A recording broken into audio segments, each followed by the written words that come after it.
Hey everyone, I am Maury Curtis Dunbar with Painted Studio here in Chicago, Illinois. I'm shoving my ugly sweater out of the way so y'all don't have to stare at it while we do this.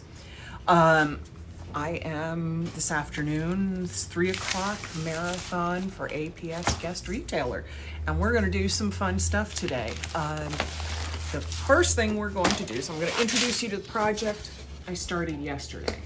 I got a little fun sandcastle cutout, and we used metallic plaster and that I tinted a couple of colors, created a swirling pattern. Here you can see the circles, and then I ran the snakeskin roller through it. Well, now that's good and dry, and if you look at it to the side, you can see it's got some texture that we need to deal with.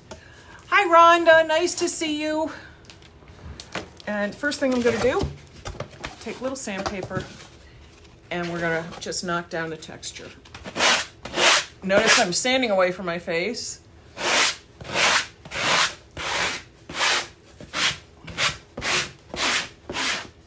And all I was doing with that was taking down the high spots. Now again, the first products we used on here are the ArtsSyVille metallic plaster that I tinted and created this swirl pattern. I posted the video doing this on the APS page, so the full technique is there and available to use. We used metallic plaster, chip brushes, and the snakeskin roller to get the original texture. I'm gonna flip this down. We're gonna look into what we're doing next. Sorry about my hand. Alrighty, so now you can see me.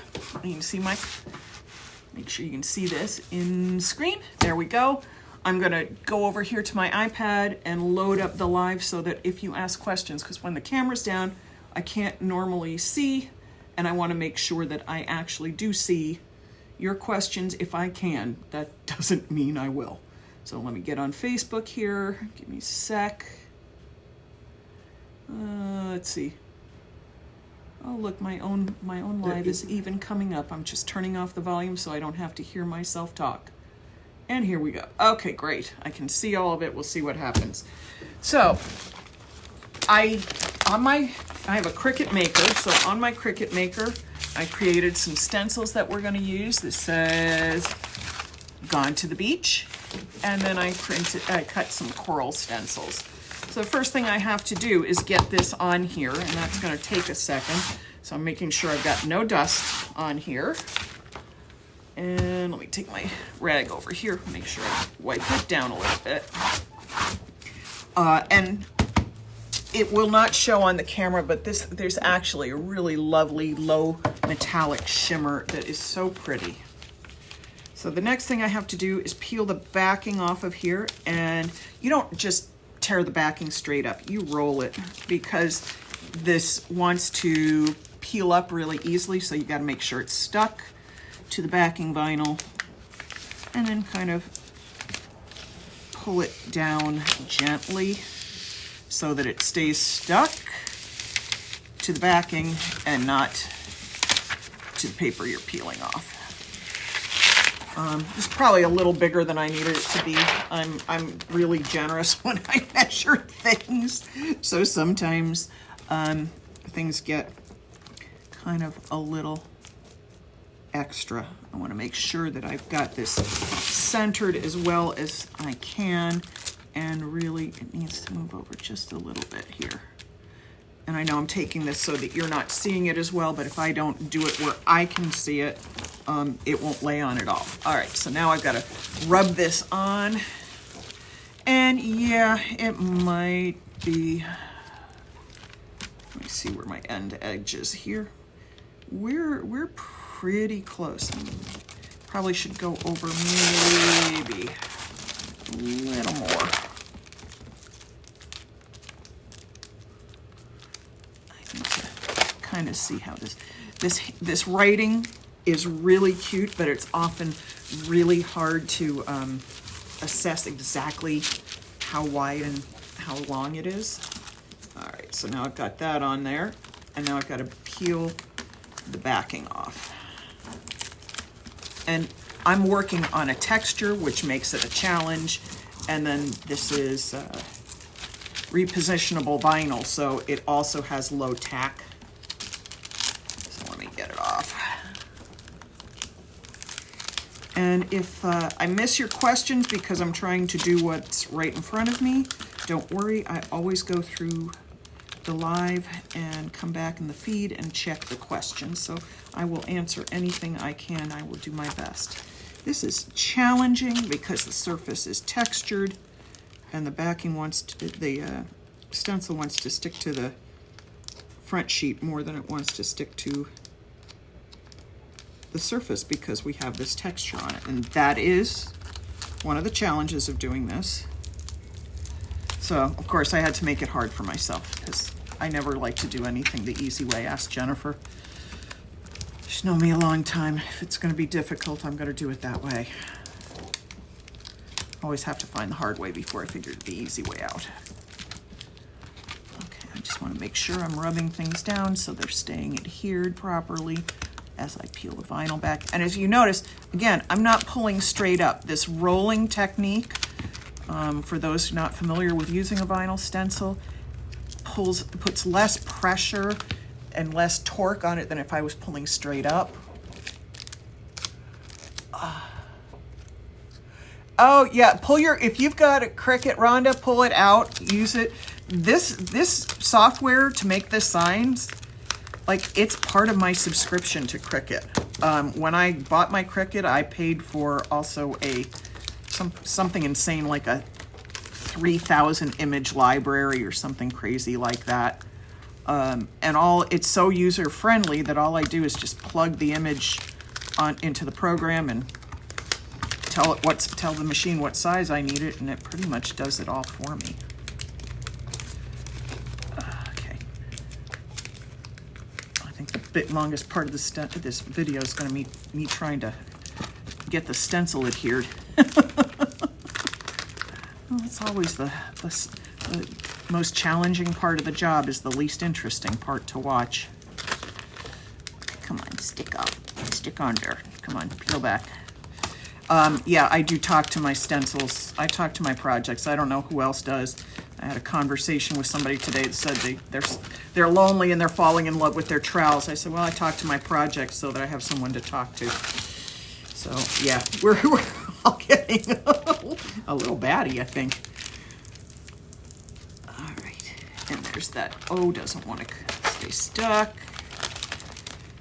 Okay, and really rolling it down from the top is generally the easiest way to do it, but sometimes I just have to go with wherever it lets go first too. And that's part of the challenge, is you just never know which way is going to be, the stencils are going to be the most cooperative.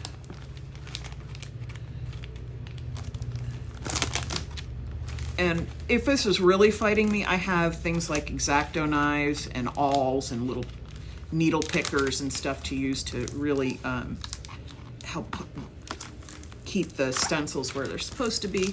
But quite frankly, this one's actually going really well, so I'm not that concerned. And just get to peel the last little bits off so I can get this and it's legible for you all.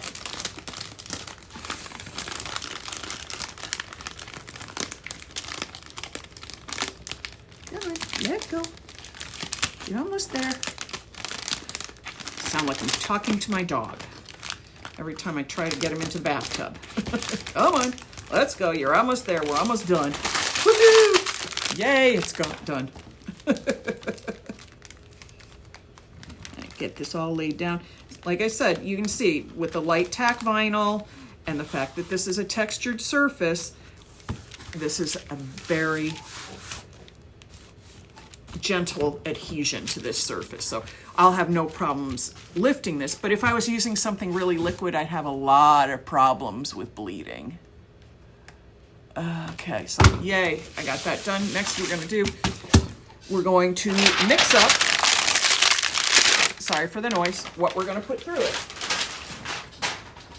If you could only see the mess that's in the studio now, because I've been cutting stencils. I got projects and lives planned all weekend. And so This place is a disaster area. I'm gonna do some pigs tomorrow. Little piggy, little crown. We got a lot of stuff going on. There's a chicken stuck in the back. We have lots of fun cutouts to do during lives this weekend. And you'll see some of them here. All right, so what I need here is my bead gel medium. I love this stuff. Let me see if I can read some of the comments, if they're gonna let me read them, because sometimes my iPad is. One has cartridges never used, Rhonda. Yeah, I know. Listen, I'm not interested in the drawing cartridges or anything else. All right, Gigi, nice to see you here. Take a second, read a few comments. We're going back in. So this is what glass bead gel looks like in the container. It's whitish because the acrylic medium it looks white when it's wet, and then it'll dry clear. Get it right, the right kind of stick to pull some goop out. Yeah, and I call everything goop because when it comes out, it's all just goop going in a bucket. So I'm pulling out a bunch of glass beads here. Now, normally on a stencil, I can scrape the stencil off, clean it up, and put the extra back in a bucket. That's harder to do with bead gel on a vinyl stencil because the vinyl stencil doesn't want to be set back down on anything. So now I've got this, and it's clear, but I need it tinted because I want it to pop a little against here.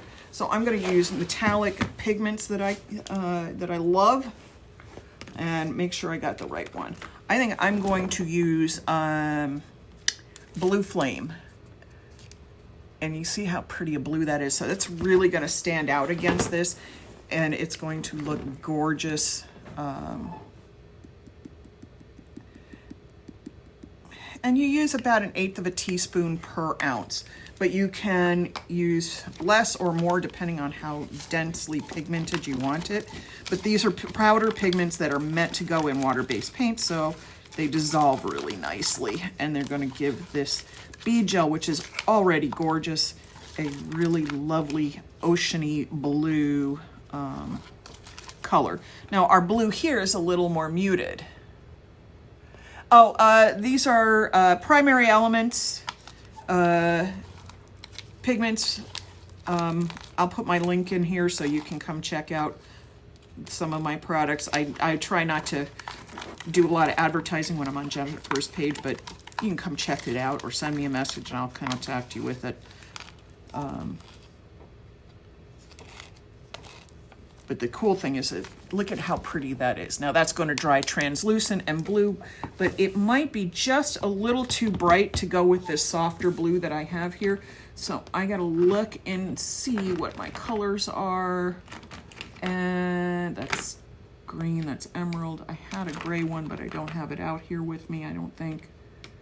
Let me find. Oh, yeah, I have a little winter's gray. I can put a little dash of gray in here.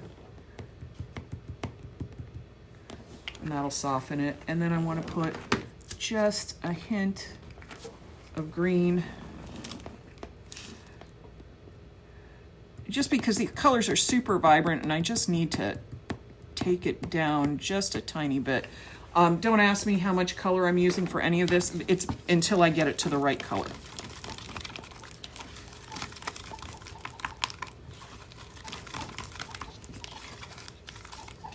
Yeah, I think that little bit of green and gray in there just took the intensity of the blue down a little, so it went a little better with the color we already have, but I think I still want a little more green in there. And this is primary elements in emerald green, even though when I'm shaking it in here, it looks kind of like a bright blue. It changes.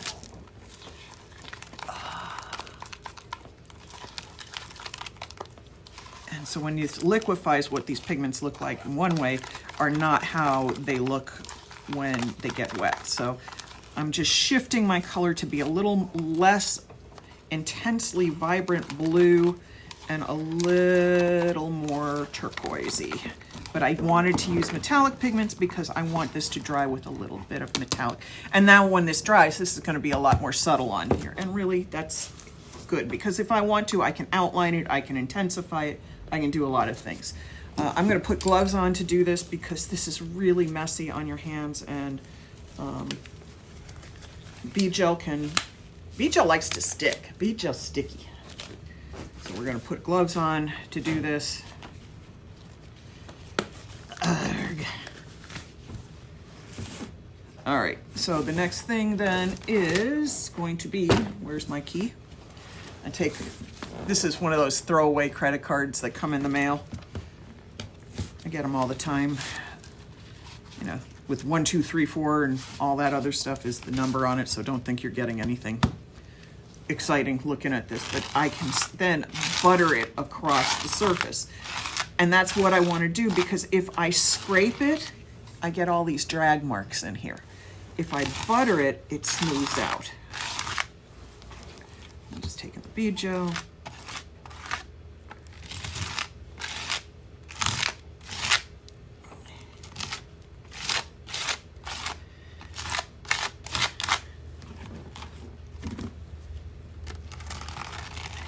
Now, if I was being really careful, I would have put a piece of tape up here. Fortunately, I have another stencil later that's going over this, but that'll wait until tomorrow because I want this to dry up a bit.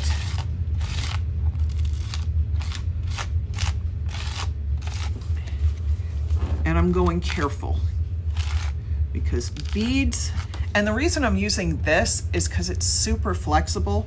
Beads like to pop into the air and fly around if you don't have a little control over them. So the best way I have found is using plastic key cards or a piece of polystyrene or a plastic trowel, like a Bondago trowel. Not a Bondago, Bondo trowel. Bondago's the paint, Bondo's the product. You know, any of those kind of trowels that you get like for troweling on something really super soft and flexible. That's what works best with this. All right, let me get my stencil applied there.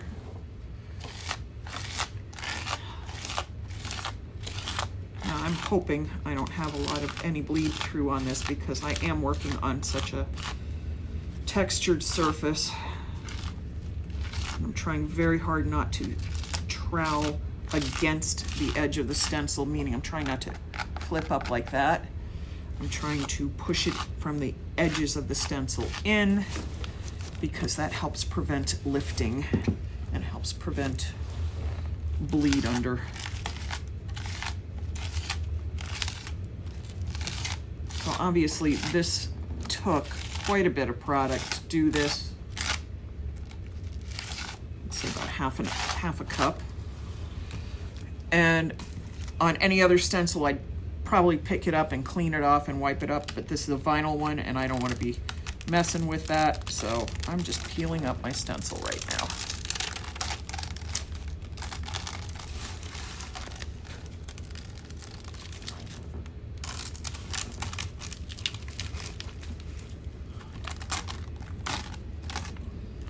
So I've got that out, it came out perfect, and there's my stencil.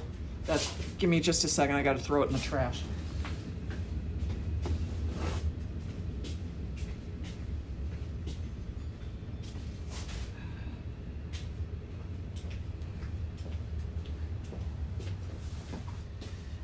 Now I know there are little pieces of stencil still in here, so I'm gonna take off one of my gloves, and then I'm gonna find my picker, X-Acto knife, picker, something with a sharp edge, and I'm keeping one glove on so that I can grab it and not have it be messy. So I'm just feeling around. See, I can see right here, there's the center, so I'm using my picker to feel the edge and then pop it up. And see, that's why I have the gloved hand, so I can pull it up, and I know where that's got one here. I learned the hard way doing these stencils the first time. It helps if I use a deep colored vinyl because I can find the edges better. I can see it a little better through the bead gels and stuff. I discovered that using their stencil stuff when I'm troweling plasters or something heavier. I can't see it. But look how nicely that's popping out. See? We're getting a good look here. Oh, yeah.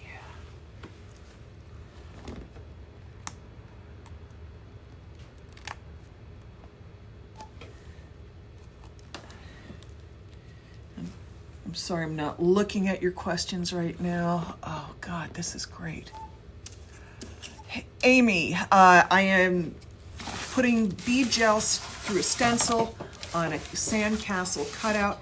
As soon as I finish pulling out the stencil from the center of the letters, and I gotta put that back down because I missed my E center. There it is. The nice thing is I know the way this is gonna dry, it will hide what I just stuck my finger into, because bead gel will shrink back and the beads will become more textural. And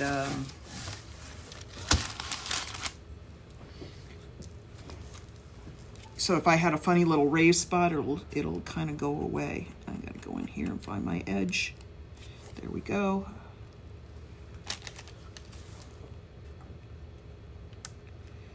Now, I'm on a time limit. I know, because there's people coming up behind me, so I'm just keeping an eye on what I'm doing time-wise to see if we can get another one in. And I think we might be able to do the pig. Or start the pig anyway. Okay. And then there's the E to pluck. I cut like a dozen stencils just before doing this. I'm like, I sat at my Cricut and, oh, that would look great on there, and that would look great on there. And so with that, oh my God, everything looks great on here. Okay, so you can see, I know it's reversed for you all, but it says go to the beach, and look how cute that came out. And I'm thrilled with the way this worked. I love this. So I'm gonna take my glove off. And I actually, so my next piece is going to be a coral stencil that I'm gonna put up here.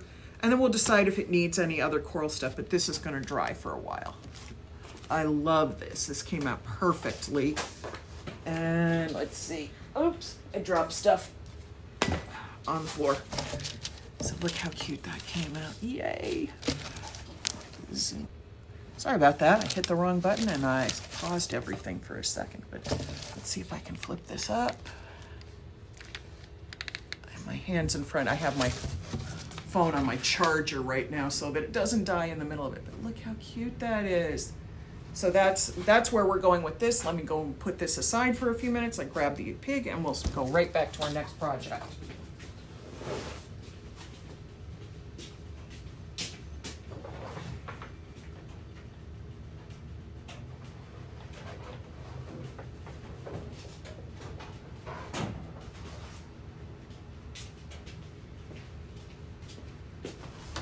I lied to you. We're going to start with the chicken.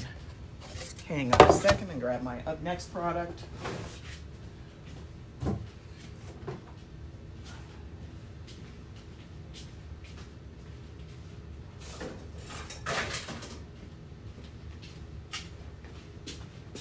It's a good thing I have so many ideas I don't know which way to go, and it's making me crazy. So the next project. Oh, gosh. Let me scroll up there. Sorry about that. I just touch things the wrong way and things. Let me see if I can make it work this way so I can see the comments. Okay. All right. Sorry about that, everybody. You know, we're trying to read comments, trying to do stuff. Now, this is a chicken. You can see we've painted it. So it comes like this. You turn it around. We painted it a base color because we're going to foil over this. Shocker, foil. I know, I love foils. I live for foils. And of course I just stuck my hand in bead gel, so that doesn't help. It's always like this when I'm working too close to home. So we're gonna flip back down. Got the chicken right here. I'm dipping a little whiz roller into foil adhesive. Yes, I could put this on a pan. Yes, I could do that, but I'm gonna just go directly out of the can because my can product is very thick right now. I am at the bottom of a can, so you can see it's really thick. There's no point in pouring it out when I'm just going to roll it on. Now, I am applying it very generously right now. I'm working on about 6 different projects at once, so you're going to see me start or move to the next level on all of them, a whole bunch of stuff. I know that's beyond exciting. But now we got to get the chicken rolled out so the chicken can be dry. And we're going to cover him with Serengeti foil. Or her. Hens are hers, roosters are boys. Yeah. For all the farm animals I'm playing with today, I am not a farm girl. I own it. Well, I went to the Iowa State Farm once, or a couple times with my husband. And just to put this in perspective, I was born and raised in New York, about 10 miles outside of the city. I worked on Wall Street, so farms are a very interesting experience for a very citified girl like me. And yes, I saw Super Pig and the Super Bowl. And I might have to, I don't think I've ever recovered from that. All right, so we're gonna set this aside to dry. Hang on just a second.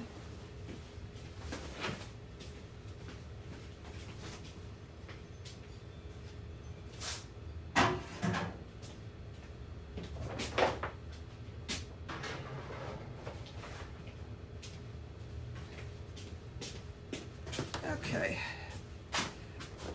so the next one we're going to work on now, you can see, I plow through a lot of stuff. I work in stages, I always have. So this is our pig, and this side has a big flaw, so I'm going to turn it over and we're going to work on this side. And the next thing I need to do is find the stencils that I designed for this. Here we go. Okay, so they didn't have anything that said butcher, and I thought that was a little grim anyway for the pig. So I was going for farm fresh flowers. Well, as you can see, I kind of made it too big. It's not going to fit. So I'm just going to shift it like this, and it's going to say Flower Market. I'm just going to grab a piece of backing, because I did not back this, so that I can peel it off. You get to see a little bit of everything how we do projects right now. I know a lot of you are Cricut people, so you get to see how someone who is far from a Cricut expert does stuff. It may be a gift, it may be a disaster. I've been backing, I'm actually getting pretty good at it, but it takes time. So this is the transfer film. And I know normally what I'm trying to do is show more product, but I am a little slow on getting organized today, so you're getting all of it. And yeah, I just cut that with an X-Acto knife. Didn't hold a piece of straight edge or anything. I just cut it. All right, let's get the backing down. I know there's a lot of you that are really good with Cricuts. Then there are people like me that are just slow. So I beg your patience. I tried to get this done before we went live, but I've been working like a maniac and didn't get that one of my jobs done.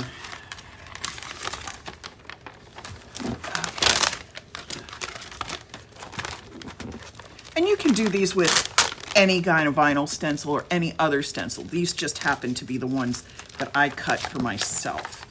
And if you notice, I wasn't very careful about how I put on my backing film. Normally I am much more careful, but I'm trying to get it done a little quicker here. But this will all work. How do I know? Because I've really messed up this before and it's worked just fine. So the other thing I'm going to do is cut here to cut out the word fresh. Why? Because that's not going to help me. Let's see if I can get this laid down just a little better. There we go. Normally I do a lot of burnishing, a lot of careful rubbing. I'm not. Oops, that's not the pig. Where did I put my pig? Here we go. So I'm going to take this and I'm going to peel the backing. I hope. This is really what every day in the studio is like. You think you got it, then it doesn't work.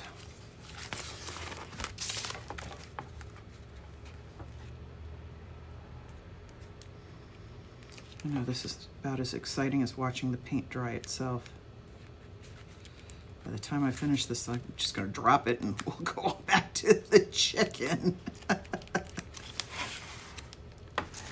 Keeping track of my time, because I do not want to step on anybody else's live times.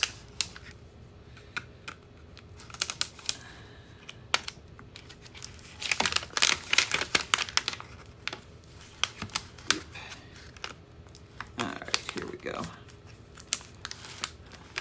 I'm a little quieter today than I normally am on my lives. Usually I'm super chatty. I think it's because I've been talking to myself all the time and I'm tired of my own voice.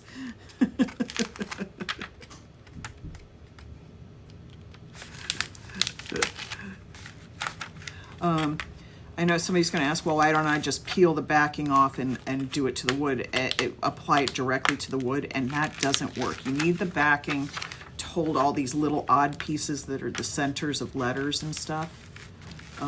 Otherwise you'll lose them.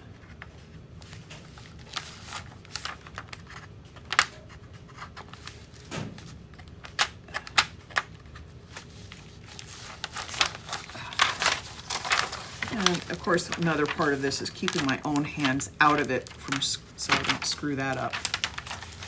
All right, here we go. Set those aside. Let's see.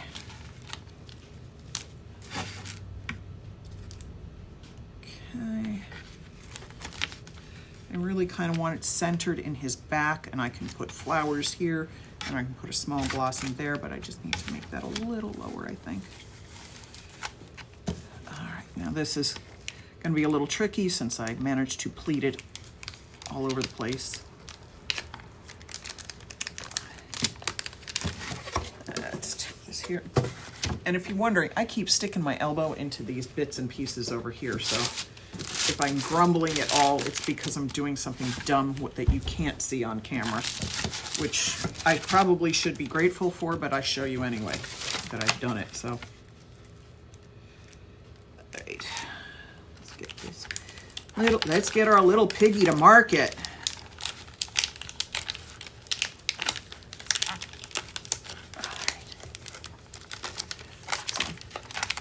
Again, I'm pulling it down flat because it doesn't, that way I don't tear or distort it. Yeah, I may come back in here like this and end up lifting it and laying it flat. I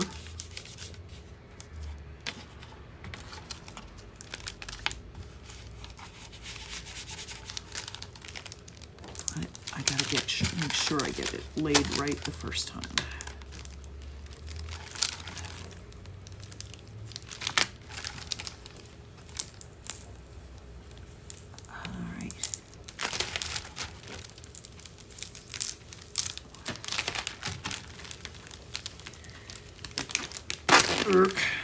And there we go. One more off. Now I'm just going to go in here. I'm going to clean these edges down tighter, straighten it up a little bit.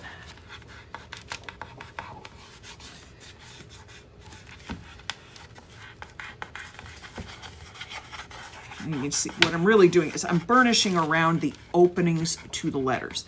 I'm not worried about the rest of it. I'm worried about where I might have anything bleed under. So I'm rubbing it down tight.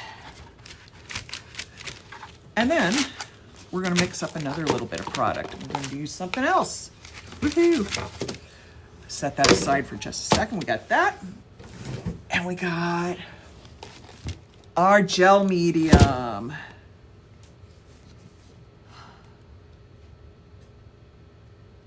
Oh, Jerry, you missed how I did the background of the, I'm going to assume the sandcastle. I did that yesterday on a live. It's posted on the APS page, so you'll be able to see it, the full details, but it's metallic. It's the APS or ArtsSyVille metallic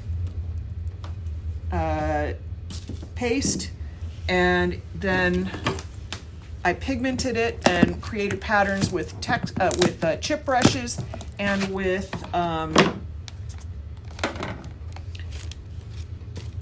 the snake print roller. All right, this is what gel medium looks like for those of you not familiar. It's a white gelatinous product.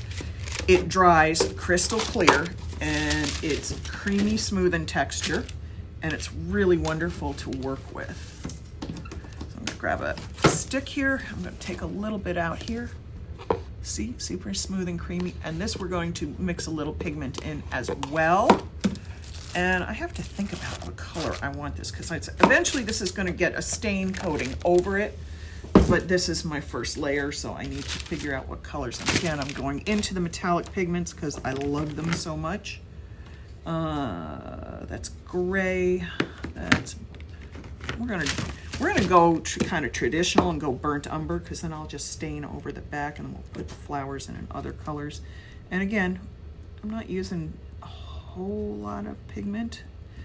Again, these are the primary elements, art pigments. And I'm gonna stir that up and see how deep it gets. And it might not be deep enough. And I can say pretty much for sure that it's not gonna be deep enough. The thing when you play with dry pigments, they need a little time to bloom into the liquid, meaning that the dry has to have a few minutes to absorb the dark, the wet. And so these little granules want to burst. So if you're looking in here, and I'll hold this up close,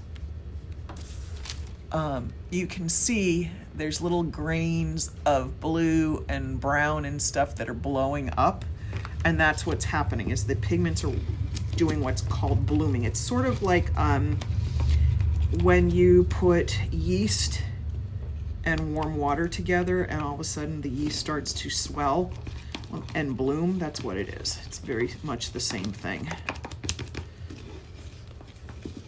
All right, so I've mixed that up, and it doesn't look like a whole lot of anything because it's not that interesting in there. And what we're gonna do, now I can apply this anyway. I can brush this on, I can trowel it on, I can roll it on, but I want to trowel it on. And of course, my littlest trowel, of course, my little tool is missing. Hang on just a sec.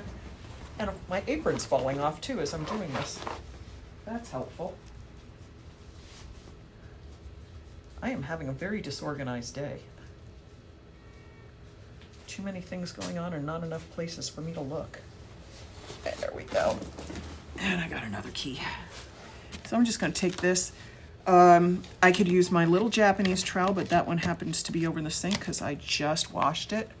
And again, if you look at this, you can see that there are pigments still blooming in there. So I got to give this another sec. Scrape it off. Stir it up again. But I'll tell you right now, even if the pigments still continue to bloom after I've troweled this on, normally I mix and I let it sit for a couple of minutes, for 5-6 minutes, just to make sure all the moisture is soaked into the pigment. But I love this medium for this too. It's super creamy. And all I'm gonna do, and this will dry translucent, so it'll be almost like a stain, but it'll have a raised texture to it. So I'm just making sure I got everything in. And I'm gonna just trowel it over. I could trowel it super tight like this, and all it really does is stain it, or I can apply it thicker like this and let it build up a little bit, which I kind of want to have happen. I want to have it almost like it's an embossed pattern. I love gel medium. I love the consistency. I love that I can blend it with any pigment I have, and it gets great coloration. It's one of my favorite products. I can use it on walls, I can use it on floors, I can use it on furniture. I love this stuff. Okay.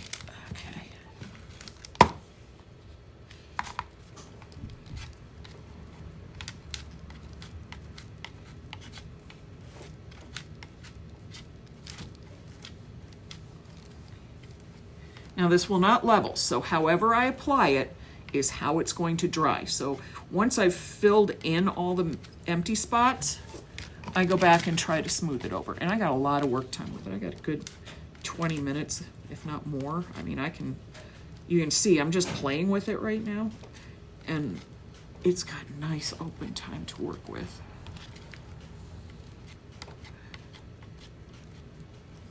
I can take my trowel and my room key and go this way. I can leave it textury. I can smooth it out. I can do whatever I want. I'm getting a little texture doing it this way because the edge of this card was used for epoxy. So it's got a little bit of a rough spot there. Let's get that all filled in. Or I could use, like I said, I could use my little Japanese trowel. But that one's at the sink getting all the plasters and stuff I was using it with earlier soaked off. Yeah, don't do the dumb things I do. Don't leave your trowels loaded with products sitting on a counter. That was my surprise today because I was just not paying attention. Okay, again, it's not perfectly smooth. I don't care. It'll shrink back as it dries. Now I'm going to peel it up. And what I want to do too is, since this wood is raw, I want to make sure my hands are not sticky with anything.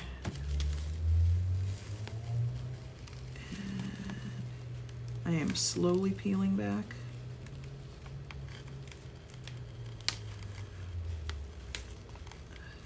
So you can see I'm doing it on an angle.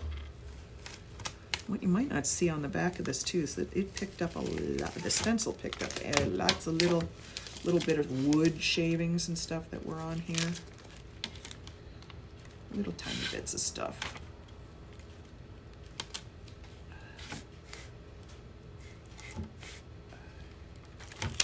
Gotta go slow and careful. Trying to keep all. There we go. Woohoo! One more stencil. Okay, but my hands are now sticky, so before I touch it again, I gotta wipe my hands off completely. Because one thumbprint with my paint-coated hands on here, and it will be permanent part of this wood finish. All right, I'm gonna put a glove back on, just so I can grab those bits that we're weeding out. I love how this came out. I mean, look how cute that is. Flower market. I wouldn't necessarily have to do anything more to this other than seal the wood if I didn't want to.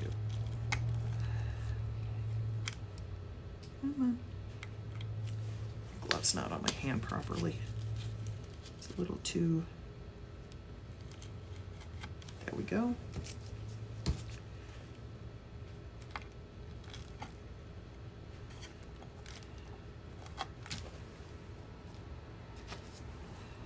Alrighty, picking out the little center bits.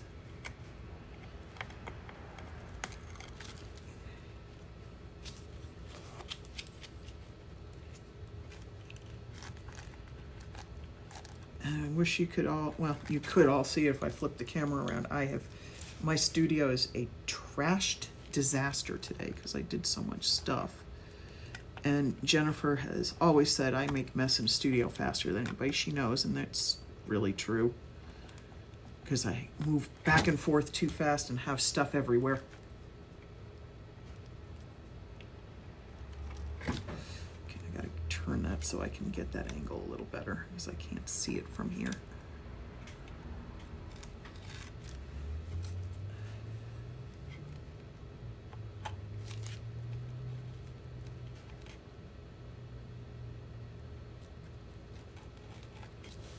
Go.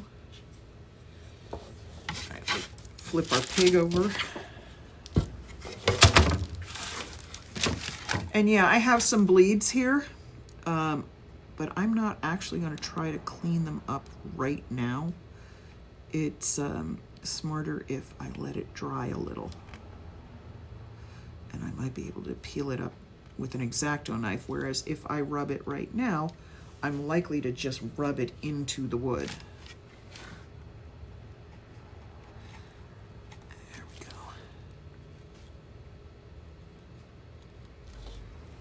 There's that one. And I don't wait until the product dries because I can make these stencils a permanent part of the finish.